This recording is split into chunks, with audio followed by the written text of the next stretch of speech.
बोले राधे कृष्ण भगवान की। आएगा सुनेंगे बड़ी सुंदर पावन में कथा। जय श्री राधे, जय श्रीमन नारायण। सभी भक्त शांति बना करके बैठेंगे। कथा प्रारंभ हो गई। आओ वीर हनुमान, राम लखन सीता सहित हृदय करो विश्राम।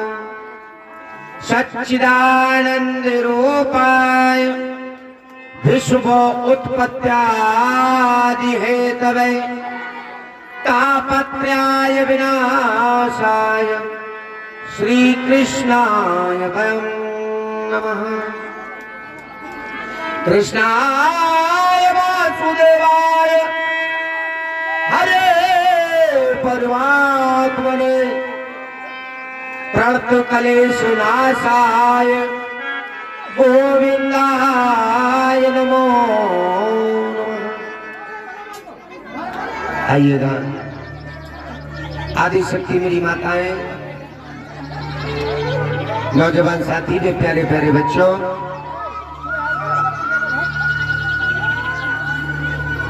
प्रणाम करते हैं मातृभूमि को, चक्की जो भूमि, और मेरी माँ चामुंडा के चरणों में ये दास आप सभी भक्तों को कथा का रसपान करा रहे हैं। हेलो ठीक हो फोटो थोड़ी हेलो बताओ क्या कर रहे हैं।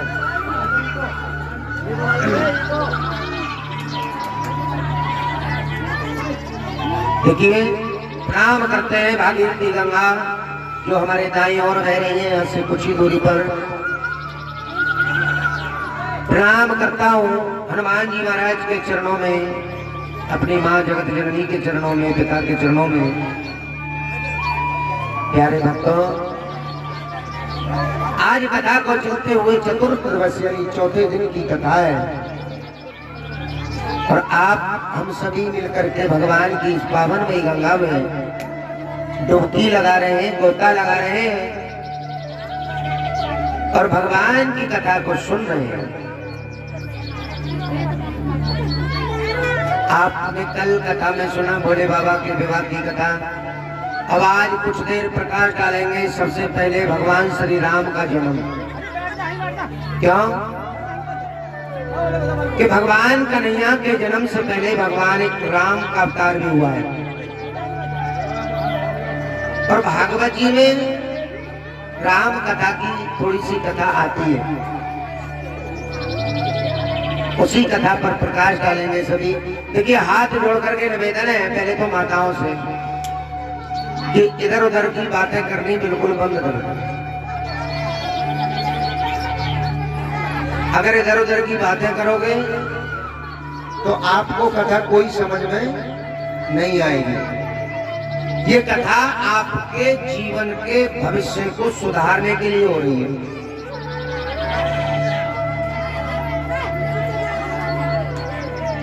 जानते हो, एक बार कल कथा में आपने सुना था,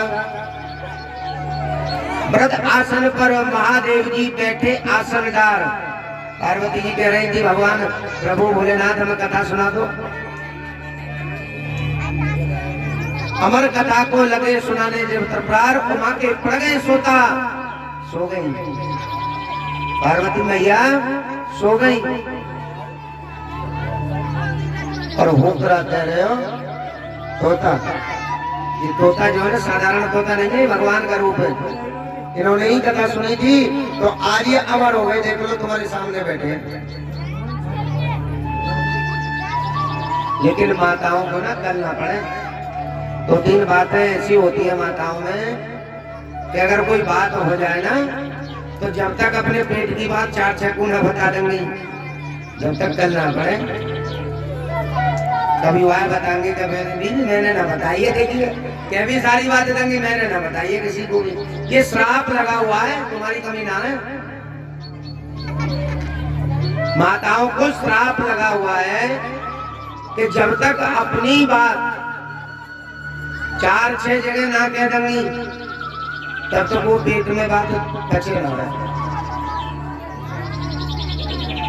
और यहाँ के वही बातें होंगे कथा में भी।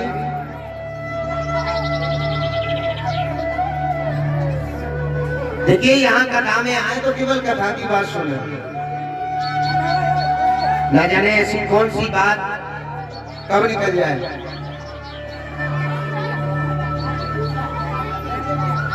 देखिए कुछ भक्त कहते हैं हमसे, गुरुजी हमारे घर पैसा है, बहुत कमाते हैं लेकिन रुकता नहीं है। अब ध्यान से सुन लो, किसी एक को नहीं बता रहा हूं, मैं सबको बता रहा हूं। पैसा रुके कहां से? हम दिन भर में जो कमाते हैं न जाने कितना झूठ बोलते हैं। बोलते हैं ना झूठ? कौन कौन झूठ बोलते हैं? हाथ ऊपर खड़े करो। अब दे एक भी ना उठा रहे हैं। इस मामले में तो हम भी झूठ बोल सकते हैं, जो हाथ खड़े करवा रहे हैं ना, हम भी बोलते हैं कभी कभी। क्यों? झूठ ऐसे नहीं बोला जाता। आजकल तो कम से कम 80% नहीं 99% फोनों पे झूठ बोल रहे हैं। अब तुम हमारे पास ही फोन करने लग जाओ, हम आज की बात बता रहे हैं बिल्कुल। ये सुनीता जी आई है सुल्तान ढेर से, बड़ी प्यारी भगत है भगवान की, इनके यहाँ कथा की है और 18 तारीख से कथा होगी फिर से। अब ये फोन कर रही थी, गुरुजी कहाँ आ गए? तो हम तो निकले अपने कमरे से और हम इनसे झूठ बोले कि समाजपुर के ढाल पे आ गए। क्यों? झूठ इसलिए बोला जाता है कि सामने वाले भक्तों को कम से कम तसल्ली तो हो जाए कि हाँ आ रहे हैं। सबसे बड़ा पाप है वैसे झूठ बोलना। झूठ हम कहाँ कहाँ बोल सकते हैं? 3 जगह। स्त्री से, अपनी पत्नी से हम झूठ बोल सकते हैं। अब भाइयों के बड़े मन में लड्डू फूट रहे होंगे, हर गुरुजी ने ये बात तो सही बता दी। अगर कोई भैया झूठ बोलता है अपनी पत्नी से तो पाप नहीं है। क्यों? अगर पत्नी से झूठ ना बोलेंगे तो प्रतिदिन घर में लड़ाई होगी। कैसे होगी? अब किसी भैया में पीने का शौक है, शराब पीने का। शाम हुई, धर्मपत्नी बोली कहाँ से आ रहे हो महाराज? अगर वो ये कहते हैं कि ठेके पे से आ रहा हूँ तो तुरंत लड़ाई घर में। अब उन्हें झूठ बोलना पड़ता है, यही तो बैठा किसी के आसपास ही। इसकी आवाज खोलो भैया, कॉलम बंद है क्या?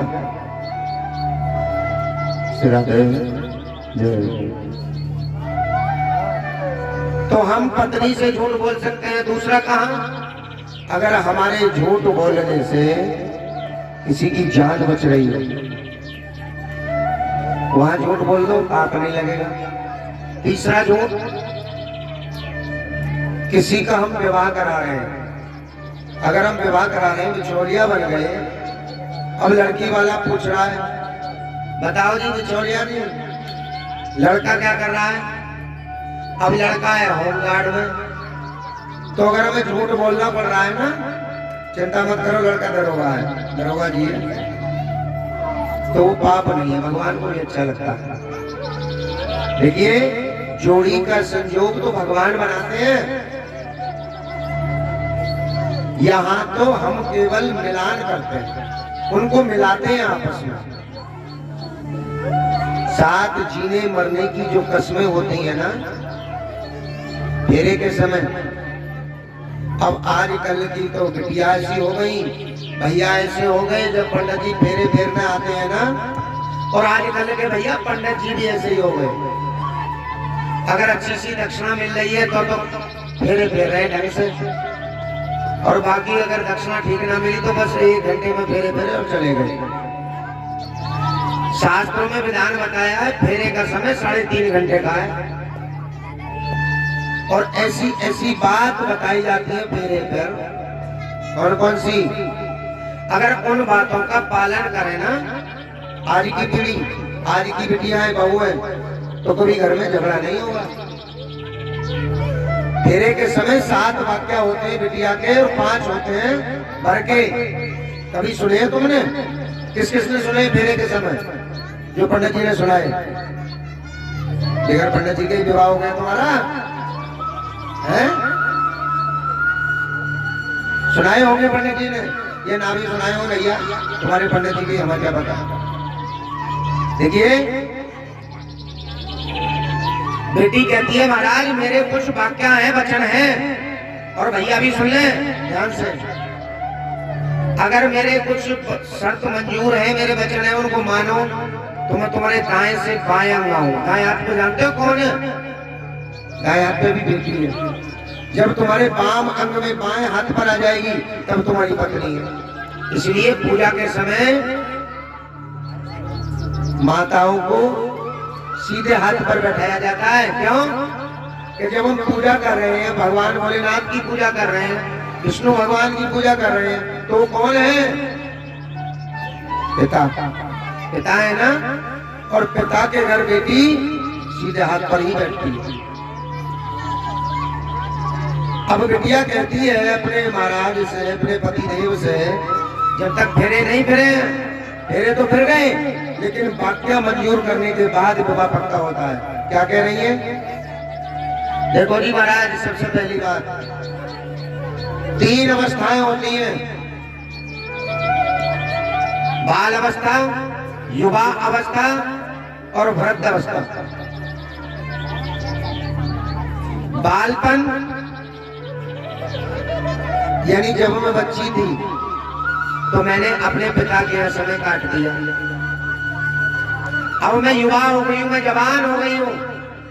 मेरी जवानी और बुढ़ापा दोनों आपके यहाँ कटेंगे। अपने पति से कह रही है बिटिया, ध्यान रखना महाराज, आज मैं जवान हूं, जिस प्रकार आप मुझे आज अपना रहे हो, मेरी सुंदरता देख करके, मेरे जिस्म को देख करके, जैसे आज मुझे पसंद कर रहे हो, मुझसे प्रेम करके यहाँ से ले जा रहे हो, चौथे पन में जब मुझे बुढ़ापा आ जाए ना, तब भी इतना ही प्रेम करना। अगर ये शर्त मंजूर हो तो मैं दाएं से बाएं अंग आऊं। अब तो जो भैया हो मैं ना, उनके तो मुंडन में लेके बोल रहे हैं भैया बहू मिल गई है, बस वहां तो कहते हैं पंडित जी के सामने की हमें मंजूर है।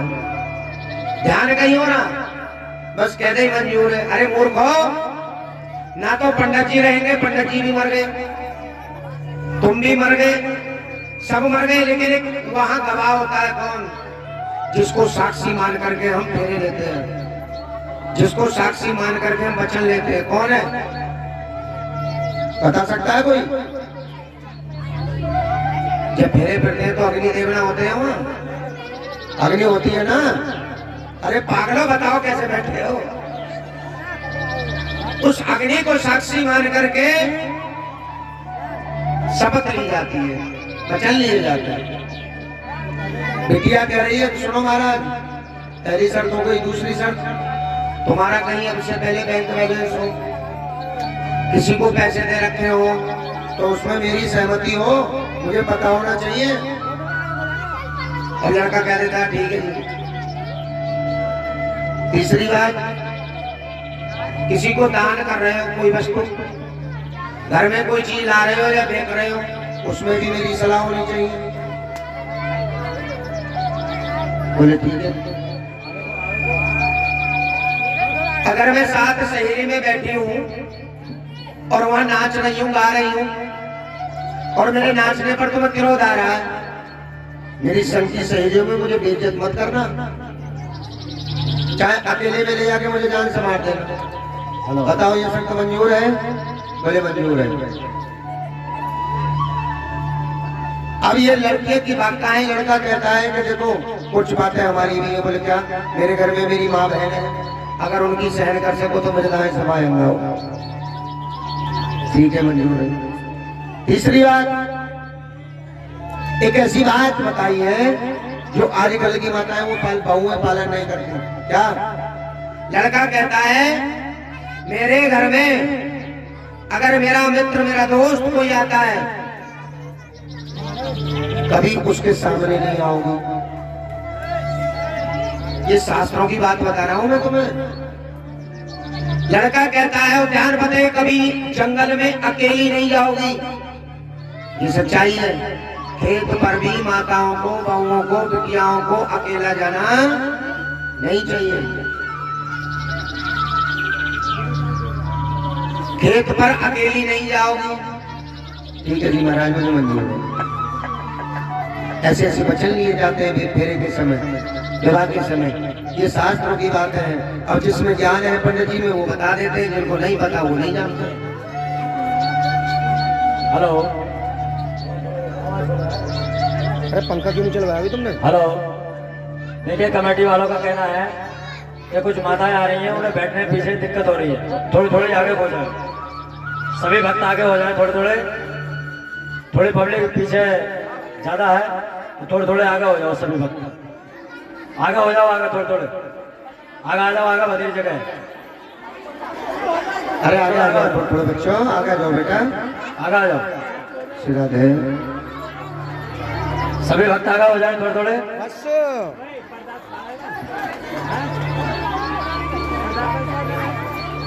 इसीलिए भागवत कथा को बड़े ध्यान से सुने, न जाने कौन सी बात। और ध्यान रखें, देखिए बेटी का विवाह जब हम करें, देखिए विशेष बातें बता रहा हूं, बेटी का विवाह जब हम करें तो चटमंगनी पड़ गया मत करना, कभी 1-2 महीने में ही विवाह शादी सब हो गई। रिश्ते को कम से कम 6 महीना रोको, पहले 6 महीना पहले लड़का देखो। क्यों? लड़के में कितने गुण हैं, कितने अवगुण हैं, 6 महीने में तुम्हें पता चल जाएगा। अब भैया पी तो रहे शराब, तुम्हारे सामने बन के आगे टीप टाप, हाँ जी हम तो ना पीते।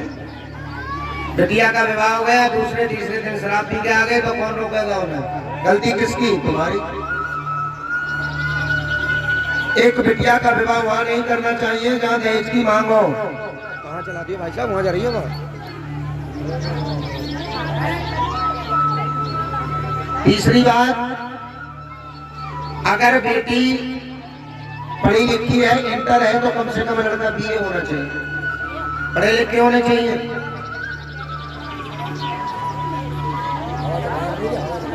हवा ना चले या ना रही। राधे। कभी ऐसा मत करना कि लड़का अनपढ़ है और लड़की पढ़ी लिखी है, तो ऐसे भी काम नहीं चलेगा।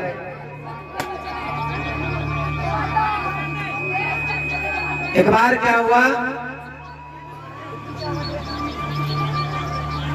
एक गवार अनपढ़ लड़के का विवाह शहर की लड़की से हो गया। लड़की बहुत पढ़ी लिखी, लड़का गवार। उनमें होती कैसे फिर कथा सुने। अब बेटा एक बार अपनी माँ से कहने लगा, जो गवार था सीधा साधा भोला वाला, माँ आज मेरा मन कर रहा है कि मैं ससुराल जाऊं और अपनी पत्नी को लेके आऊं। माँ बोली, बेटा तू बहुत भोला भाला है, पढ़ा लिखा है नहीं, तू कहाँ जाएगा, तू मत जा। बोले ना माँ मैं तो चला जाऊंगा। माँ बोली, ले 4 पराठे ले जा और चला जा। रेल में खाली, ट्रेन में लंबा सफर था। माँ बोली, देख बेटा तू है भोला वाला, सीधा साधा बहुत, मेरी बात ध्यान से सुन। अब वो भोला इंसान बोला, क्या माँ? क्या देख, एक तो ज्यादा किसी से बोलते नहीं है, वो जानती थी मेरा बेटा सीधा है, कभी ससुराल में जाकर उल्टी सीधी बातें करने लग जाए, वह बेइज्जती हो। भाई गवार आदमी को क्या पता, किसी से फालतू ना बोलते, केवल हाँ जी और ना जी में ही जवाब देते। इतनी बेस क्यों डाल रखी है, मोटी क्यों कर रखी है आवाज? हाँ जी और ना जी में ही जवाब देना है बेटा। और देख, जैसे तू यहाँ कहीं बैठ जावे है ना नीचे, ससुराल में नीचे ना बैठते हैं। अब तू कभी जमीन पे बैठ जाए, कभी कुर्सी पे बैठ जाए, ससुराल में जो सबसे ऊंचा सिंहासन होता है ना, उस पर बैठे सबसे ऊंचे पे। बोले ठीक है भैया। अब पराठे लेके चल दिए, स्टेशन पे जाकर पराठे खा लिए। अब जब वो पहुंच गए तो वहां उनके ससुर जी रहने आए। अब माँ ने तो कह दिया कि केवल हाँ जी और ना जी में जवाब देना बेटा, फालतू नहीं बोलना। अब उनको तो वही बात कि मैया ने तो बता दी मुझे। अब ससुर जी आए, ससुर जी बोले, दामाद जी ठीक हो? बोले ना जी। ससुर जी बोले, कैसे बीमार हो गए? बोले हाँ जी। अब उन्हें ये पता नहीं ना जी और हाँ जी कहाँ लगाऊं, सीधे साधे आदमी। दामाद जी तुम्हारी माता जी ठीक है? बोले ना जी। बीमार हो गई? बोले हाँ जी।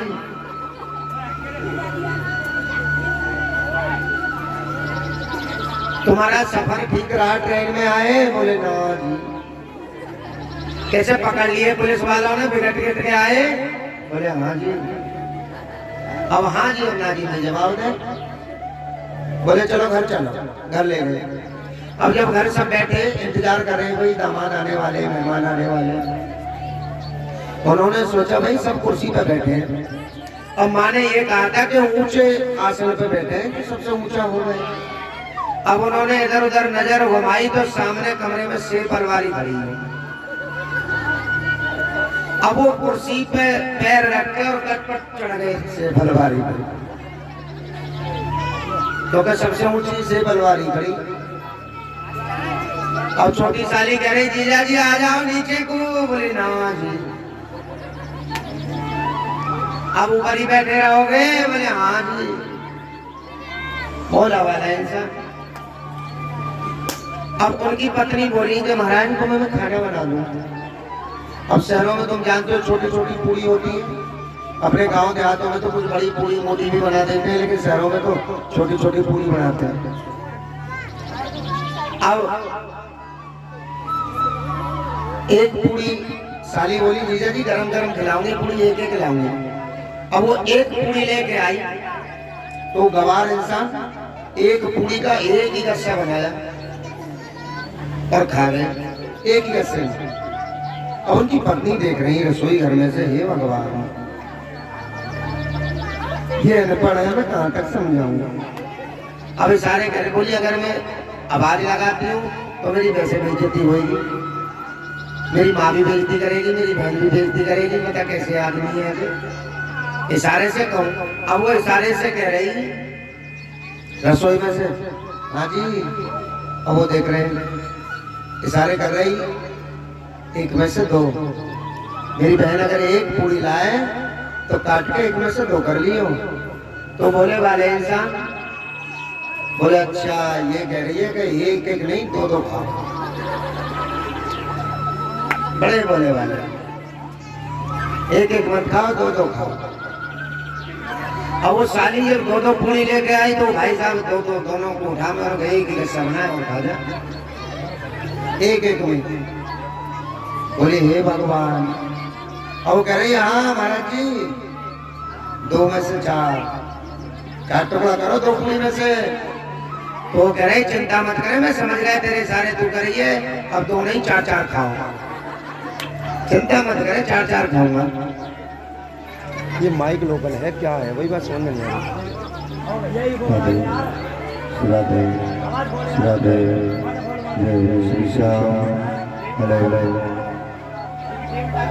अब उन्होंने कहा कि एक एक नहीं चार चार खाओ। इको मत पढ़ो, प्राइवेट में दिखते रहो। अब चार चार पूरी खानी शुरू कर दी। अब जब कभी कभी हम किसी से दुखी हो जाए तो कहते हैं ना कि हे भगवान मेरे तो कर्म फंस गए, माथे में हाथ मारते हैं ना। तो वो कह रही हे भगवान मैं क्या करूं, ऐसे करके हाथ मार रही। तो उनके पतिदेव कह रहे अच्छा ये कह रही है कि सब पूरी उठाओ और माथे से लगाओ। अब उन्होंने 5-6 पूरी उठाई, माथे से लगाई। बोली मैं कहाँ तक समझाऊं, मेरी तो बेइज्जती खूब हो रही है। अब सब देख रहे हैं ये दो दो चार चार की कहानी तो छोड़ो, सारी पूरियों को माथे से कभी सिर से लगा गया। बता मैं क्या करूं। खाना खा लिया। ससुर जी बोले दामाद जी चलो घुमा लाए तुम्हें। बोले चलो जी। अब घूमने चले गए। गांव के समीप में एक नहर बह रही। अब नहर को देख के भोले वाले इंसान बेर बेर कहे ससुर जी ये नहर किसने खुदवाई। ससुर जी बोले हे भगवान पता नहर की गुजरा नहर किसने खुदवाई। सरकारी खुदवाते हैं नहर। तो आपस में सोचने लगे। एक बार हो गए, दूसरी बार बोले ससुर जी बता दो ये नहर किसने खुदवाई। अब ससुर जी सोच रहे हैं मैं को क्या जवाब दूं, ये गवार अनपढ़ आदमी क्या समझाऊं। अब जब तीसरी बार पूछी कि ससुर जी बता दो नहर किसने खुदवाई। अब ससुर जी को गुस्सा आ गया। बोले देख आधी तेरे बाप ने खुदवाई और आधी मैंने खुदवाई। तो भोले वाले इंसान करे अच्छा जी हमारे पिताजी यहाँ आए कसला लेके नहर खोदने।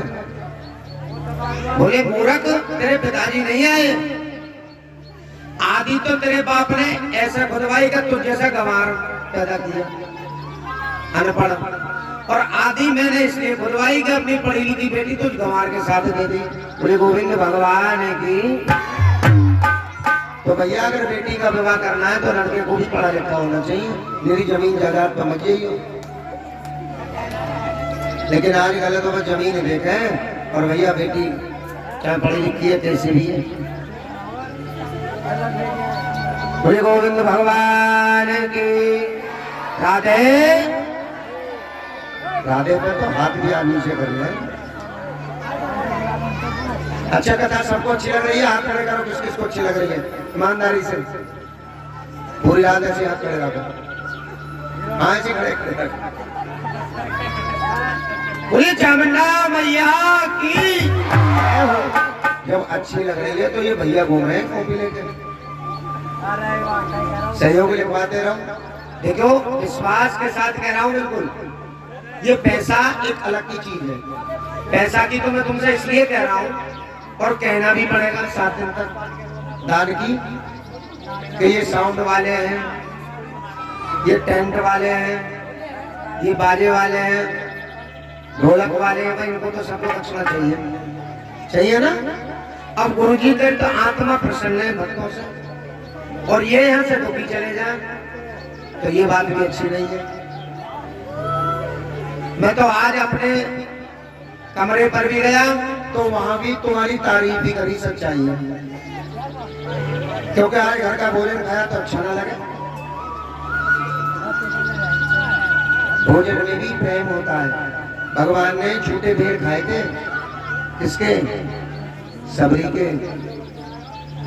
भगवान ने अपने भक्तों की झूठी कड़ी खाई थी, कड़ी